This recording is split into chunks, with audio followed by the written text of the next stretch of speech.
नमस्कार, आदाब, सत श्री अकाल एंड गुड मॉर्निंग गाइस आप सबका यूट्यूब चैनल क्रिएटिव स्टडी एके में वेलकम है। आज हम इस वीडियो में केमिकल इक्विलिब्रियम हमारा फर्स्ट ईयर का जो हम केमिकल इक्विलिब्रियम कर रहे हैं सेकेंड यूनिट वो कंटिन्यू कर रहे हैं। ठीक है गाइस, होप आपने पहले वाली वीडियोस देखी होंगी। तो हमने more than half chapter cover कर चुके हैं उन वीडियोस में। ठीक है, तो हमने क्या क्या टॉपिक डिस्कस किए हैं पिछली वीडियोस में। Reversible reaction, non reversible reaction, ठीक है, स्टेट ऑफ इक्विलिब्रियम क्या होता है, केमिकल इक्विलिब्रियम क्या होता है वो भी हम डिस्कस कर चुके हैं। ठीक है, लॉ ऑफ मास एक्शन कर चुके हैं, law of chemical equilibrium discuss कर चुके हैं फ्रेंड्स। ठीक है, और इससे पहले हमने फिर डिस्कस किया type of equilibriums constant, equilibrium constants के कितने टाइप्स होते हैं और उनके बीच में रिलेशन। ओके गाइस, आज हम जो इस वीडियो में टॉपिक कर रहे हैं वो है हमारे पास द फ्री एनर्जी चेंज। ठीक है, अब देखो सबसे पहले हमें पता होना चाहिए कि फ्री एनर्जी होती क्या है, किसको बोलते हैं हम। एनर्जी तो वर्ड पता है हमें, एनर्जी क्या होती है। अब फ्री एनर्जी क्या होती है। फ्री एनर्जी देखो डेफिनेशन अगर हम बात करें तो सिंपल वर्ड्स में हम करते हैं। देखो फ्री एनर्जी क्या होती है, कोई भी एनर्जी सिस्टम के अंदर जो प्रेजेंट होती है, मतलब किसी भी सिस्टम में जो एनर्जी, इंटरनल एनर्जी प्रेजेंट होती है किसी भी काम को करने के लिए, उस एनर्जी को हम बोलते हैं फ्री एनर्जी। सिंपल लैंग्वेज में देखें, कोई भी सिस्टम है हमारे पास, ये सिस्टम लगा लिया, इसके अंदर जो इसके अंदर की एनर्जी है, मतलब इस सिस्टम को वर्क करने के लिए जो एनर्जी आएगी ना, वर्क करवाएगी, वो एनर्जी होती है हमारे पास free energy of a reaction. ठीक है, प्रॉपर डेफिनेशन क्या होती है देखो, free energy refers to amount of internal energy, मतलब इंटरनल एनर्जी मतलब सिस्टम के अंदर की energy of system that is available to perform work, मतलब कोई भी सिस्टम से काम करवाती है, मतलब जो एनर्जी सिस्टम यूज़ करता है काम करने के लिए, वो एनर्जी कौन सी होती है, फ्री एनर्जी। ठीक है, अब उसकी नॉर्मल बेसिक चीज़ें हैं, क्या होती है, एक्सटेंसिव प्रॉपर्टी होती है। एक्सटेंसिव प्रॉपर्टी का मतलब कि वो क्वांटिटी पे डिपेंड करती है। क्वांटिटी वर्ड एक क्वालिटी होता है, एक क्वांटिटी होता है। क्वांटिटी मतलब कि कितने सब्सटेंस सिस्टम में प्रेजेंट है। ठीक है, मतलब amount of substance present with in a system, वो होती है एक्सटेंसिव प्रॉपर्टीज। ठीक है गाइस, ओके। फर्स्ट प्रॉपर्टी क्या आ गई इसकी, कि वो एक्सटेंसिव प्रॉपर्टी होती है। क्या, फ्री एनर्जी की बात कर रहे हैं। फ्री एनर्जी क्या होती है, एक एक्सटेंसिव प्रॉपर्टी होती है। ठीक है, नेक्स्ट हमारे पास है, देखो किस पे डिपेंड करती है, टेम्परेचर पे डिपेंड करती है, प्रेशर पे डिपेंड करती है और कंपोजिशन पे डिपेंड करती है। ठीक है, टेम्परेचर हमें पता है, प्रेशर हमें पता है, कंपोजिशन मतलब कैसा है सब्सटेंस, कैसे उसकी कंपोज हुआ, किससे बना हुआ है, क्या सब्सटेंस उसके अंदर प्रेजेंट है, कितने अमाउंट में सब्सटेंस प्रेजेंट है। ओके, उससे भी क्या होगी, फ्री एनर्जी इफेक्ट होगी। ठीक है, अब हमारे पास नेक्स्ट पॉइंट आता है कि जो हम फ्री एनर्जी है, मतलब फ्री एनर्जी को फ्रेंड सबसे पहले हम क्या करते हैं, किससे शो करते हैं, जी से शो करते हैं। फ्री एनर्जी को हम किससे शो करते हैं, जी से। ये आपको याद रखने हैं कि जी से हम क्या शो करते हैं, फ्री एनर्जी।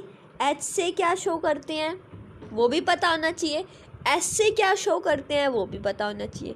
कंफ्यूज नहीं होना, प्रैक्टिस करोगे अच्छे से लर्न हो जाएगी। ठीक है, तो जी से हम शो करते हैं फ्री एनर्जी। एच क्या होता है हमारे पास, थर्मोडाइनमिक्स के चैप्टर में हम डिस्कस कर चुके हैं, क्या होता है, एच एंथैल्पी होता है। ठीक है, एस हमारे पास होता है एंट्रोपी।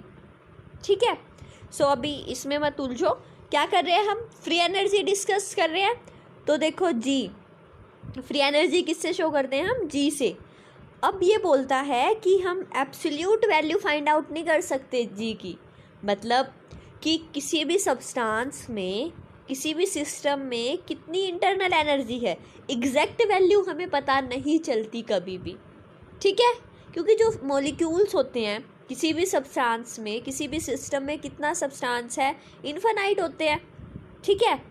तो उसकी वजह से हम इंटरनल एनर्जी उसकी कभी भी काउंट नहीं कर सकते, एग्जैक्ट वैल्यू नहीं कर सकते हम किसी की भी कैलकुलेट। तो हम यही बोलता है कि एग्जैक्ट वैल्यू हम कैलकुलेट नहीं कर सकते फ्री एनर्जी की, ठीक है, ओके। अब हम देखो एक टर्म है डेल्टा जी, लेकिन हम उसमें चेंज कितना हो रहा है, मतलब कोई भी रिएक्शन हो रही है A+B, रिएक्शन हो रही है C+D। अब देखो कि एनर्जी, फ्री एनर्जी रिएक्टेंट के केस में कितनी थी, प्रोडक्ट के केस में कितनी है, उनका हम क्या निकाल सकते हैं, चेंज निकाल सकते हैं, फ्री एनर्जी में कितना चेंज हुआ, ठीक है।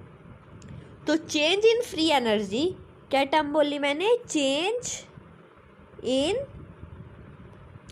फ्री एनर्जी, इन फ्री एनर्जी किससे शो करते हैं फ्रेंड्स, हम शो करते हैं डेल्टा जी से।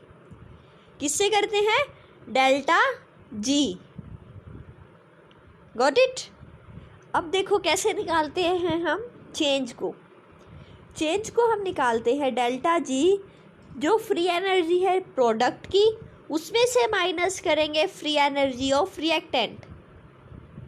आ गया समझ, यानी G of product minus G of reactant, ये हमारे पास आती है चेंज इन फ्री एनर्जी। आ गया समझ, ठीक है। नेक्स्ट हमारे पास है, देखो कोई भी हमने कंसीडर कर ली general equation, reversible equation, general reversible reaction हमने कंसीडर कर ली, AA+BB अप टू सोन, रिवर्सिबल प्रोडक्ट क्या बना रही है, LL+MM, ठीक है। उसके बाद क्या किया कि जब भी हम फ्री एनर्जी लेते हैं पर मोल, मतलब पर मोल हम अगर किसी भी फ्री एनर्जी को डिस्कस करते हैं, डिस्क्राइब करते हैं विद इन अ रिएक्शन, तो वो किस में एक्सप्रेस करते हैं हम, केमिकल पोटेंशियल में। ये आपको याद रखना है पॉइंट डेरिवेशन में, कि अगर हम ये वाला पॉइंट देखो, फ्री एनर्जी को पर मोल ऑफ कंपोनेंट, ठीक है, कंपोनेंट के पर मोल अगर हम फ्री एनर्जी ले रहे हैं किसी भी रिएक्शन में, तो उसको हम केमिकल पोटेंशियल में रिप्रेजेंट करते हैं, गॉट इट। केमिकल पोटेंशियल किससे शो करते हैं हम, केमिकल पोटेंशियल को हम शो करते हैं म्यू से। ये हमारे पास म्यू का सिंबल, यू लिख के और ये डंडा लगाएंगे तो क्या बनता है, म्यू, ये सिंबल होता है हमारे पास म्यू का, ठीक है। नेक्स्ट देखो, अगर हम डेल्टा जी लिखते हैं, चेंज इन फ्री एनर्जी, किससे शो कर रहे हैं, delta G change in free energy को शो कर रहा है, तो किसके इक्वल हो जाएगी, प्रोडक्ट माइनस रिएक्टेंट, यही होता है, प्रोडक्ट माइनस रिएक्टेंट। तो उसमें क्या करेंगे, प्रोडक्ट क्या है हमारे पास, LL+MM+MM+ सो ऑन, तो हमने इसमें लिखा L μL + M μM, ठीक है, माइनस कर दिया A μA + B μB, simple, कुछ भी नहीं किया। अगर हम इसको लिखते तो L ऐसे लिखते हैं, और टर्म्स में अगर हम निकालते हैं तो LL+MM करते हैं, इसने क्या लगा दिया, पोटेंशियल यूज़ कर लिया हमने, chemical potential L μL + M μM, ठीक है, ओके। इसमें म्यू क्या है हमारे पास, μL μM μA μB, क्या है, ये केमिकल पोटेंशियल्स हैं, ओके गाइस, ठीक है।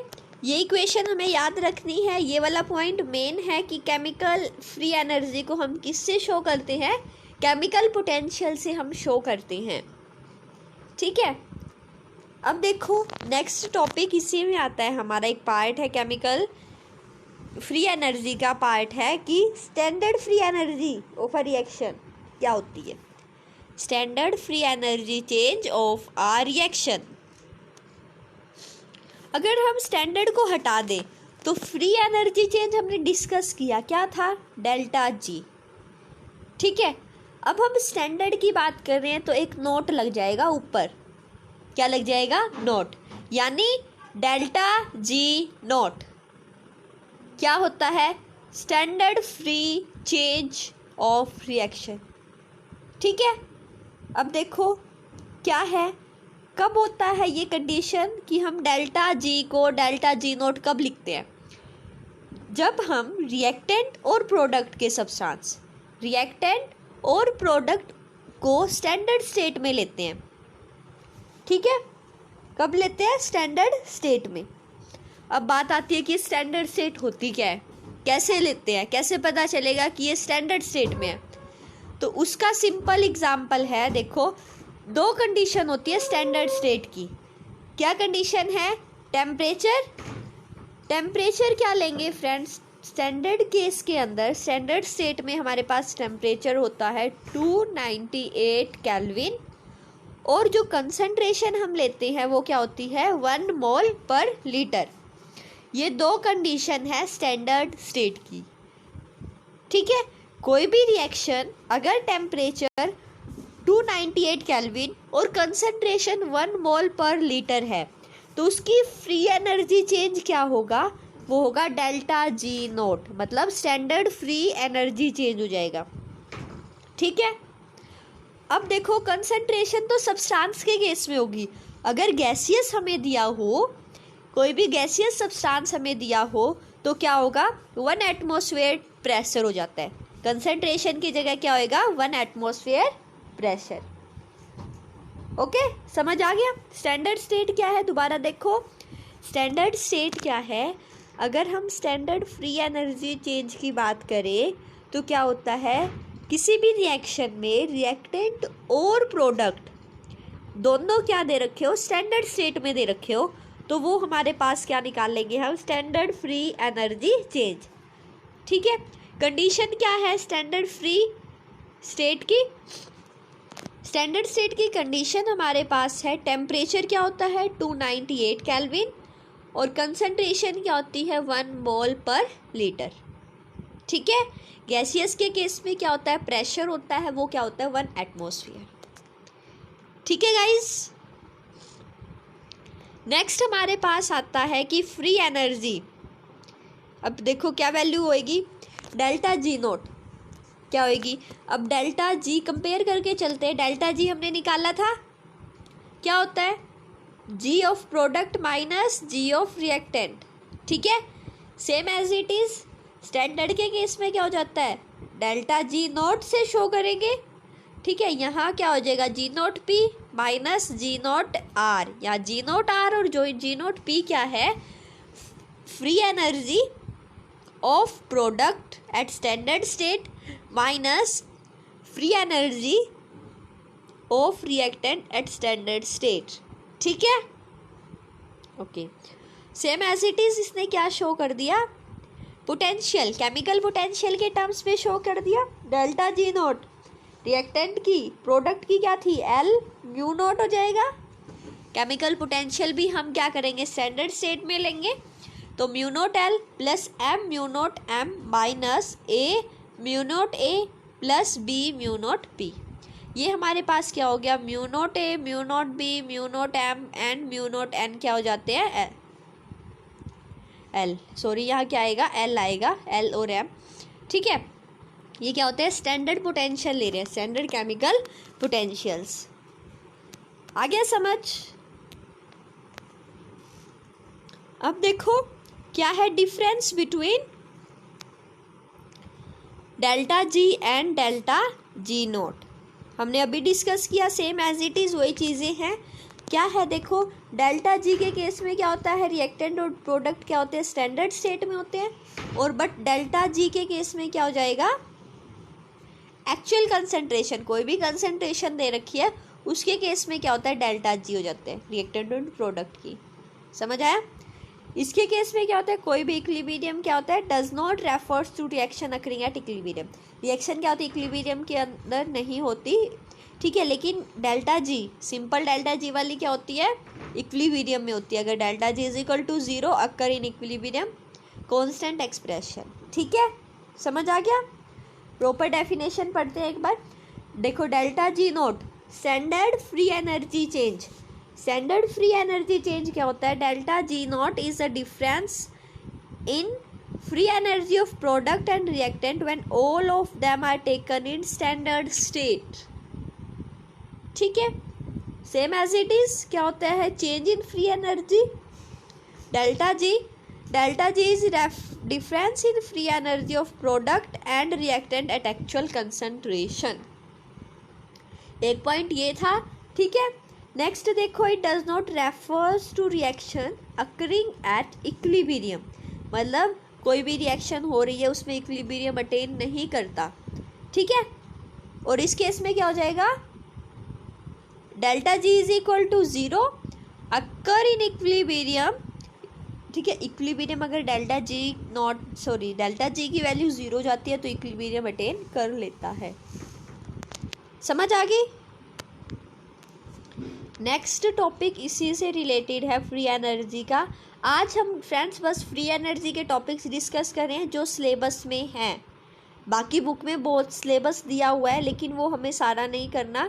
जो टॉपिक्स हमारे सिलेबस में है हम बस वो कवर करेंगे, ठीक है।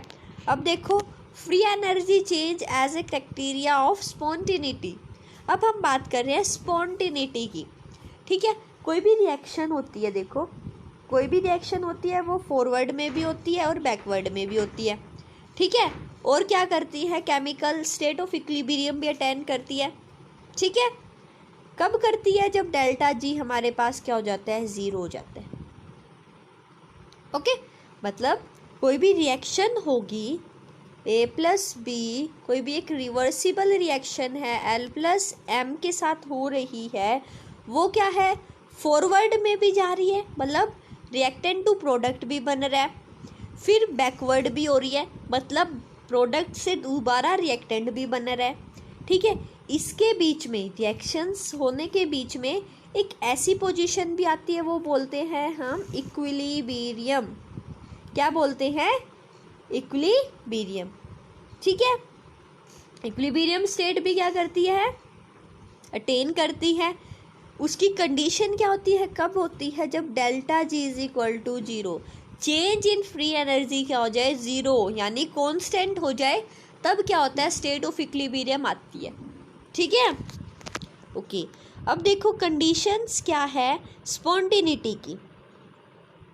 स्पॉन्टेनिटी की कंडीशंस क्या है? देखो, टेम्परेचर और प्रेशर हम कांस्टेंट ले रहे हैं तो change in free energy, change in free energy अगर हम निकालेंगे तो क्या होगा?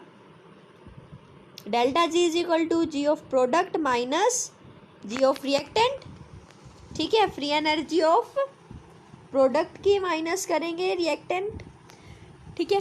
अब देखो स्पॉन्टेनियस कब होगी? अगर डेल्टा जी यानी change in free energy less than zero है तो फॉरवर्ड के डायरेक्शन में, मतलब रिएक्टेंट टू प्रोडक्ट क्या होगी? स्पॉन्टेनियस होगी, ठीक है।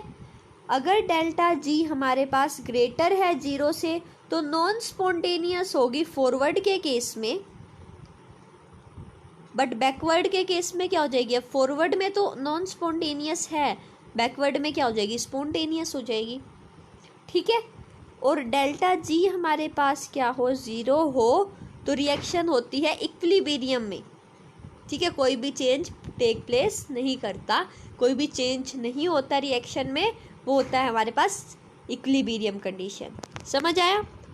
मतलब सिंपल याद रख सकते हैं, अगर डेल्टा जी हमारे पास लेस देन ज़ीरो है तो क्या होएगा? स्पॉन्टेनियस हो जाएगी फॉरवर्ड में। अगर डेल्टा जी हमारे पास ग्रेटर है ज़ीरो से तो स्पॉन्टेनियस हो जाएगी बैकवर्ड डायरेक्शन में। अगर डेल्टा जी हमारे पास ज़ीरो है तो इक्विलिब्रियम कंडीशन आ जाएगी, इक्विलिब्रियम स्टेट हो जाएगी, तो कोई भी चेंज नहीं होगा, ठीक है गाइस।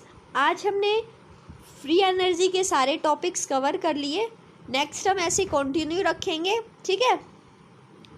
तो till then stay home, be safe, thank you for watching this video.